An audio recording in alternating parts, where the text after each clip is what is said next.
안녕하세요. 절대값TV의 명품 PD 한PD입니다. 지금은 경제가 퍼펙트 스톰 상황입니다. 퍼펙트 스톰.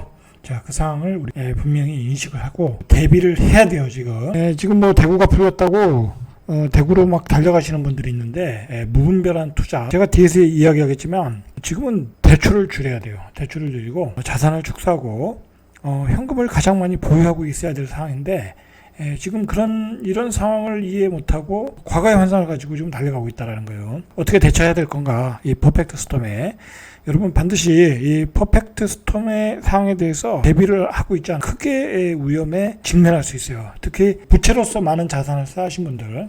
자, 요즘 이런 상황을 모르고 계속해서 투자를 계속하시는 분들이 있는데 굉장히 위험한 행동이다. 그런 얘기 한번 해보겠습니다. 올 초부터 시작된 게 고물가, 고환율, 고금리예요. 3고. 자, 이 간단한 게 아니다. 이게 이런 위험한 상황 속에서 이익을 못 내고 도산하는 기업들이 많이 나오고, 그리고 보세요. 일단 뭐가 달에 물가 상승률이 6%대를 예상하고 있어요. 6%대가 되면은 이제 소비가 안 돼요. 벌써 이제 우리가 생활 속에서 벌써 직면하고 있잖아요. 벌써 점심 시간에 가면 그 물가가 20% 30% 뛰었잖아요. 그래서 왜 경기 불황으로 가고 있다라는 거예요. 환율도 1,300원을 뚫어버려가지고 이제 원유 가격 굉장히 급등을 해서 사람들이 차를 가지고 다니지 않고 밖으로 나가지도 않고 여행도 안 다니고 뭐 그런 상황으로 가고 있다라는 거예요.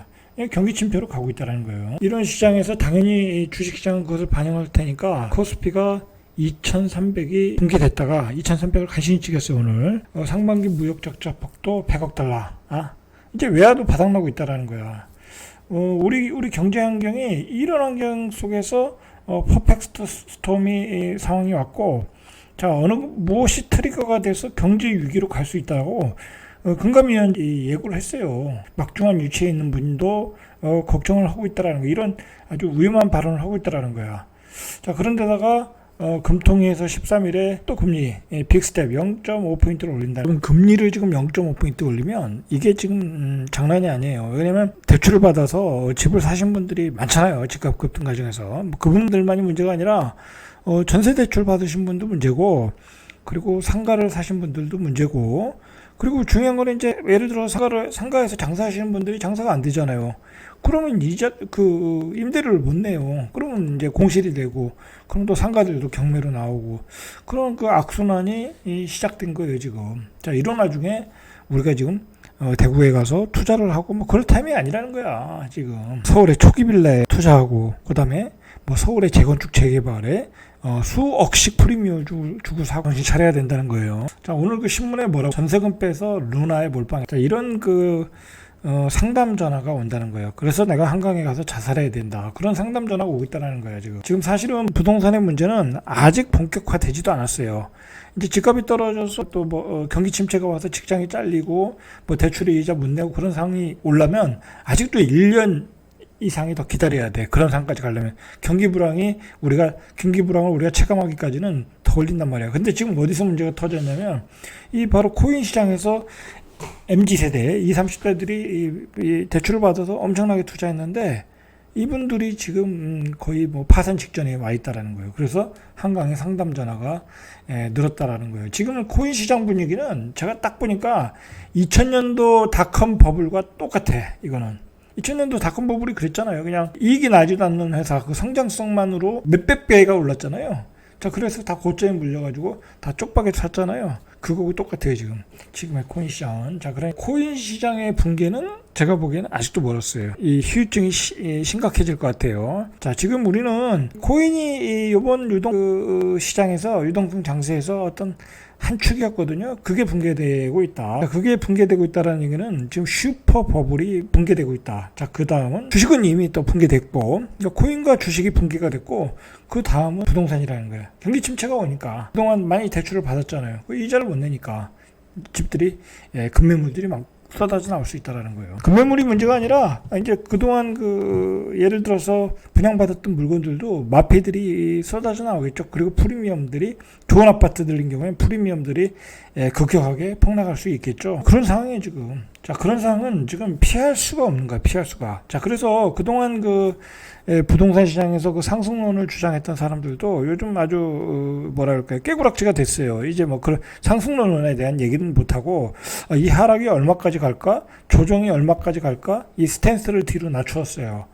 자, 미국 의회 조사국 CRS에서 미국 경제가 경착륙할 우려가 있다는 분석을 했어요. 그러니까 연착륙이 안 된다는 게. 자, 이거는 왜 그러냐면 미국 경제가 1분기에 6분기 연속 이어진 플러스 성장을 끝내고 마이너스 1.6%의 성장을 기록했다라는 거고, 여기에 5월달에 소비자 물가지수가 1981년 말 이후에 최대치인 8.6%가 급등했다. 자, 이런 근거를 가지고 경착륙할 것이고, 미국의 뭐 파월 의장도 그렇고 미국의 그룹급 되는 헤지펀드 대장들이 다 경기 침체를 얘기하고, 그러니까 미국은 이제 경기 침체에 들어간 거예요. 뭐 근데 뭐 지금도 아직도 유튜브를 보면 경기 침체가 들어갈까 말까 뭐 그렇게 얘기하는 전문가들인데, 그건 말도 안 되는 소리. 이미 경기 침체에 들어갔어요. 뭐 이런 상황이 흔한 상황이 아니잖아요. 그죠? 흔한 상황이 아니에요 지금. 40년 만에 온 어떤 현상이에요. 이렇게 버블이 큰 적도 없었고 결국은 우리가 한 번은 홍역을 치러야 될 상황이다라는 거예요. 이런 상황에서 오늘 코스피가 장중에 2300이 깨졌어요. 그래서 2300 턱걸이하고 끝났는데, 제가 오늘 시장을 보니까 뭐 삼전은 오늘 반등했어요. 삼전은 많이 떨어졌잖아요. 떨어지니까 뭐 외국인의 매물이 없었어. 오늘은 매도를 안 했어. 외국인들도 매도를 치면서 어떤 전략이 있잖아요. 굳이 이 가격에 뭐 공매도 칠 일도 없고, 그러니까 기관들이 방어를 했어요. 근데 중요한 거는 오늘 주식시장을 보면 다른 주식들, 뭐 삼전 외에 다른 주식들이 힘없이 줄줄줄 빠지고 있는 거야. 자, 우리가 이제 이게 문제가 뭐냐면, 주식시장 뭐에 대한 이야기를 조금 하자면은, 문제가 뭐냐면 시장이 많이 급격하게 빨리 빠지면 빨리 반등을 하잖아요. 그럼 V자 반등이 오는데, 지금 주식시장의 성격으로 봐서는 연말에 이제 경기 침체가 지금 시작했으니까 연말이면 이제 막 그 회사의 실적이 굉장히 안 좋게 나오거든요. 그러면 이거 이제 장기적인 경기 침체로 간다고 하면 주식시장도 장기적으로 이렇게 하락할 가능성이 많아요. 기간적인 하락 기간이 길어질 수 있어요. 오늘 재밌는 것은 뭐냐면 이 GS건설이 폭락을 했는데, 이 주식이 굉장히 대장주거든요. 건설주에서는 그동안 그렇게 많이 빠지지도 않았어요. 근데 오늘 8%, 뭐 장중 10% 이상 빠졌는데, 이 주식이 빠진 게 뭐냐면 이제 경기 침체, 그다음에 금리 폭등, 외국에다 또 많이 이제 수주를 했잖아요. 그러면서 이제 금리가 많이 올라가니까 이 기업의 손실이 커질 거라는 거야. 그러니까 이런 우량한 기업들도 경기 침체와 금리 폭등으로 인해서 굉장한 손실을 입을 거라는 거야. 의미심장한 움직임이었어요. 그러니까 기타 다른 주식들도 굉장히 어떤 많은 리스크에 노출돼, 좀 조심해야 될 것 같아요. 이 우량주들이 레벨 다운에 그동안 안 빠졌던 우량주들이 레벨 다운에 들어가고, 그 다음에 이제 잡주들 그냥 빌빌한 주식들은 그냥 계속 급락하는 거예요. 왜냐면 그 기업들은 생존을 알 수가 없잖아요. 생존을 알 수 없는 기업들은 그냥 주식이 계속 빠지는 거야. 바닥을 알 수 없이. 만약에 이제 주식이 많이 빠지는데 그 주식이 뭐 살아남았다, 그러면 그 주식은 급등하겠죠. 그때 되면. 자, 그때는 그게 찬스가 되는 거예요. 자, 지금은 어떤 위기와 어떤 기회가 상존하는 그런 주식시장이다. 주식시장에 대해서 정리하면, 이 주식시장은 어쨌든 장기 침체로 우리가 대비를 해야 된다. 그러니까 막 지금 주식 떨어졌다고 많이 사면 안 돼요. 지금은 많이 사면 안 되고, 지금 이제 내가 산 주식이 샀는데 이익이 좀 많이 났다, 그럼 무조건 팔고 나와야 돼. 무조건 팔고 나오면서 현금화하고, 다시 많이 떨어지면 다시 사고, 어떤 계단식의 어떤 하락, 뭐 그런 식으로 예상을 하면 될 것 같아요. 자, 오늘은 좀 할 얘기가 많은데, 수도권 아파트 청약 시장이 지금 찬바람에, 제가 이거 몇 개월 전에 얘기했어요. 이제 뭐 서울 수도권 아파트는 기다리면 그냥 미분양이다. 물론 이제 분양가 상한제 적용되는 지역은 워낙 분양가와 현재 가격의 어떤 갭이 크다 보니까 그런 지역은 미분양은 안 나요. 그러나 이제 분양가 상한제가 적용되지 않는 지역들, 예를 들어 뭐 강북의 재건축 재개발 막 고분양가 때리는 데는 다 미분양이에요. 재개발 미분양뿐만 아니라 이제 할인 분양으로 들어간다. 그리고 이제 이런 상황이 되니까 이제 고분양가도 때릴 수가 없어요. 그런 상황으로 간다라고 보시면 될 것 같아요. 그래서 수도권 같은데 기간 경쟁률이 30대 1에서 13대 1로 줄어들었고, 최저 당첨 가점이 41점에서 29점, 한 30점대로 바뀌었어요. 이제 최저 가점이 15점도 가능하게 되는 거예요, 나중에는. 나중에는 서울 같은 경우에는 평균 최저 가점이 24점. 그러니까 가점이 낮아도 이제 받을 수 있어요. 활용 분양도 받을 수 있고. 그러니까 이제 비싸게 프리미엄을 주고 살 필요도 없고, 비싸게 재건축 재개발 딱지 입주권을 살 필요도 없고, 비싸게 구축을 살 필요도 없는 거야. 새 거가 할인 분양하고 미분양이 나니까 이런 데서 이제 무주택자들은 이제 골라 잡으시면 되겠죠. 자, 경기도도 평균 경쟁률이 30대 1에서 9.6대 1, 3분의 1 토막이 났어요. 최저 평균 당첨 가점도 34점에서 23점으로 청약의 기회는 넓어지고 있다. 수억씩 프리미엄을 주고 살 이유가 이제 없어졌다. 이게 생각보다 빨리 오고 있어요. 빨리 오고 있다. 제 생각으로는 한두 달 아니면 좀 괜찮은 지역에서 분양가 상한제가 적용이 안 되는 지역이라면 미분양이 날 가능성도 있어요. 문제는 그 금리거든요. 중도금에 대한 금리 부담이 어마어마하게 크다. 왜냐면 이제 분양가가 9억이 넘어버리면 한 6억 이상 대출을 받아야 되겠죠. 중도금 이자에 대한 부담도 있고, 그리고 내가 그 입주할 때 가격이 오른다는 것을 장담하지 못하다 보니까 이제 미분양이 나는 거예요. 지금 서울 수도권의 아파트 전국 폭락은 오고 있지만 대전, 대구, 세종, 광역시에서 다 폭락이 오고 있잖아요. 울산, 부산 다 폭락이 오고 있어요. 그러니까 다 폭락 상황인데, 서울에서도 이제 그 잠실의 엘리트라고 그러죠. 이 세 군데 아파트에서도 작년보다 3억을 낮췄는데도 팔리지가 않는다라는 거예요. 송파구 잠실동 공인중개사 이야기에 의하면 매수 문의는 적고 급매 이외에는 사려는 사람이 없다라는 거예요. 자, 여기가 지금 토지거래 허가제로 묶었잖아요. 자, 이제 그런 이유도 있고, 그런 이유가 꼭 다는 아니고, 문제는 여기를 토지거래 허가제로 묶으니까 이 사람들이 서초구로 달려가는 거야. 그러니까 서초구의 집값이 올라가고 있는 거예요. 사실은 이 지역도 제가 보기에는 토지거래 허가를 빨리 풀어야 될 사항이에요. 굳이 묶어놓을 필요는 없는 것 같아요.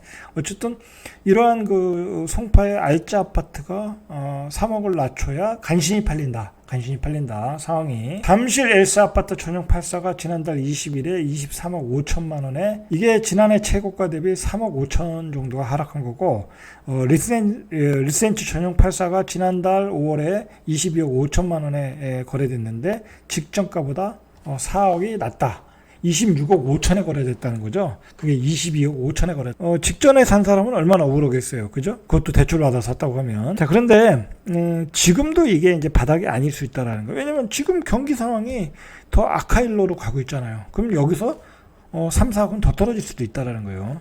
자, 트리지움 전용 8사가 지난달 8일에 23억. 자, 지난해 최고가보다 1억 5천 하락됐다. 자, 이런 송파의 대장 아파트들이 하락한다는 것은 아주 심각한 상황인 거예요. 사실은 심각한 상황이다.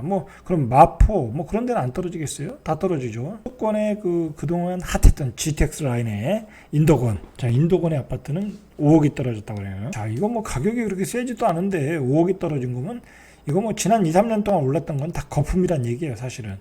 안양시 평촌동 푸른마을 인도건 대우 아파트. 자, 8사가 지난달 7억 4,500에 거래됐다. 직전 최고가가 12억 4천이다. 이렇게 되면 이제 사람들이 이 가격을 기준으로 보기 때문에 이제 예전 가격으로 온 거예요. 자, 이제 버블이 거치는 과정에 거기만 떨어진 게 아니라 수원시의 그 영통구 광교죠. 광교도 요즘 많이 떨어지고 있어요. 여기도 3억 이상 떨어지고 있는데, 광교 호반 베르디움 트라워 전용 100짜리가 지난 2월에 14억 1천 11층 최고가에 거래되는데 지난달 22일에 10억 3천 3억 6천이 떨어졌네요. 교환이건 어쨌든 매매가 안 되니까 그렇게 거래가 된 거잖아요. 광교도 3억 6천 한 2년 전. 자, 이 문제는 이게 바닥이 아니라는 게 문제인 거예요. 자, 대구가 요즘 이제 조정지구 풀어지면서 가령 입지가 조금 떨어지는 지역들 있잖아요. 자, 입주를 10개월 앞둔 CG라운 프라이빗, 여기는 이제 후분양이죠. 후분양. 자, 여기는 이제 그동안 이제 고분양가를 때렸겠죠. 대구의 미분양의 원인은 고분양가예요, 제가 보기엔. 자, 여기가 예를 들어 한 7억 5천 정도 했단 말이에요. 7억 5천이면 수도권 아파트보다 더 비싸. 자, 10% 깎아주면서 재분양을 한다는 뉴스가 나왔어요. 자, 이 얘기는 뭐냐면 이제 지방 아파트에 많은 투자자들이 분양권을 많이 샀거든요. 이제 거래가 안 돼요. 이제 거래가 안 된다. 이제 지방 도시의 투자자가 산 그 분양권들은 마피 물건이 쏟아진다고 보셔야 돼. 왜 그러냐면 이제 금리가 올라가는데 누가 사지도 않고 이제 뭐 슈퍼 버블이 거친다고 하는데 투자자도 없고 자, 이런 유동성이 또 빠져나가고, 자, 이런 굉장히 그 지방의 경우에는 이제 거의 원가 마피 아파트가 쏟아진다. 자, 이제 이런 상황인데 이 대구에서 고분양가로 미분양한 아파트를 조정주가 풀렸다고 우르르 달려가는 것은 역시 집단적 광기이다 라고 보셔야 돼요. 자, 그분들 지금 사서 계약치고 뭐 내년 내후년에 이제 나올 때 전세가율이 안 나오잖아요. 그리고 가격이 안 오르잖아요. 결국은 그 사람들 물건들도 지금 이제 달려가신 분들도 마피로 쏟아져 나오는 거예요. 자, 이 CRS는 이 경기 후퇴가 더블딥의 경기 후퇴. 코로나로 인해 한번 경기가 주저앉았고, 그 다음에 이번에 이제 원자재가 폭등 인플레이션으로 또 이제 경기 후퇴가 온다. 그래서 더블딥의 경기 후퇴가 온다.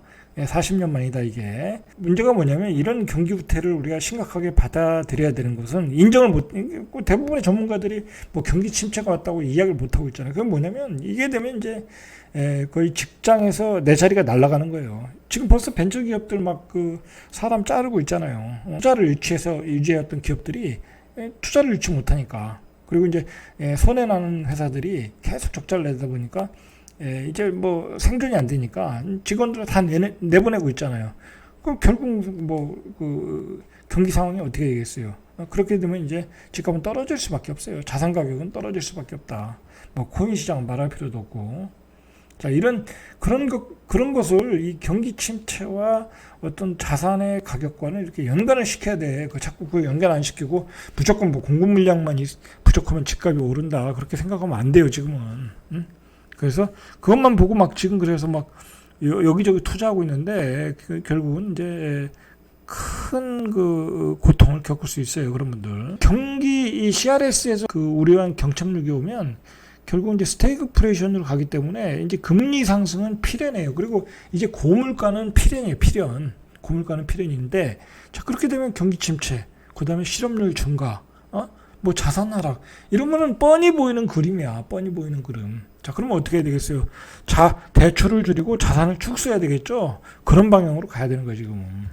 대출 축소하고 현금을 많이 확보하고 있으면 좋잖아요. 지금 금리가 폭등하니까 은행에만 넣어놔도 3%에서 5% 예금 금리가 나오니까. 그리고 이제 경기 침체가 되고 그러면 이제 자산 가격이 폭락하고 주식이 폭락하니까 현금을 들고 있으면 엄청난 기회가 되겠죠?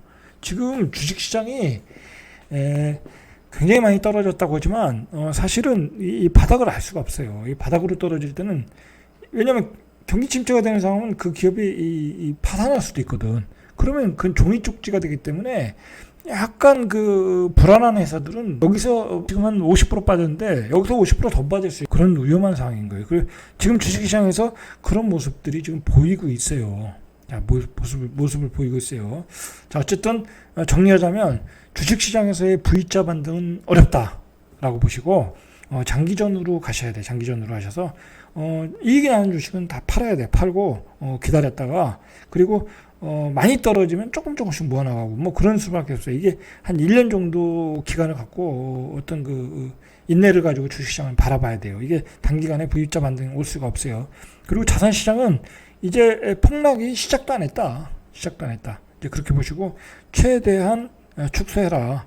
특히 부동산 축소고, 절대로 지금 어디에 가서 지방에 있는 아파트 분양권 사고 갭 투자하고 그럴 때가 아니다. 지금은 최대한 물량을 줄여 나가야 될 때다라고 생각하시면 됩니다. 이상 절대값TV의 명품 PD 한 PD였습니다.